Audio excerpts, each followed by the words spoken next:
సరదండి నాకు ఒక డౌట్. ఇప్పుడు ఫిల్టర్ నీళ్ళు ఎందుకు ఇస్తున్నావు మాకు? ఎప్పుడు నల్ల నీళ్ళు ఇస్తావు? నీకు బడ్జెటే రాలేదు. ఏం చెప్పండి, నాన్న యాతన పడి ఆడ నుంచి అప్పులు తెచ్చి ఇంట్రెస్ట్లకి పిల్లలకు పెడుతున్నారు. అమ్మా ఉండ్లు మనకి గవర్నమెంట్ మారినాక కొంచెం అటు ఇటు అవుతుంది. కొంచెం అటు ఇటు అయినప్పుడు పిల్లలు సఫర్ కావద్దని కష్టపడుతున్నారు.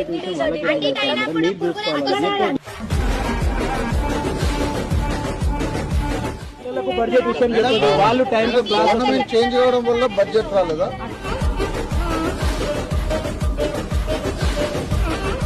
వీళ్ళకి మీరు అట్లా ఎక్స్ప్లెయిన్ చేస్తారు ఏంటండి? అవునండి, ఎందుకు పెట్టాలి, అక్కడ బిల్ పెట్టాలా? మీ ఇంట్లో నుంచి అయితే పెట్టరు కదా. అన్ని పెట్టినాం. రాకుంటే తీసేయండి, చెప్తారండి, పంపించేయండి. వాళ్ళ ఇళ్ళలో పంపించేసాలే మేడం.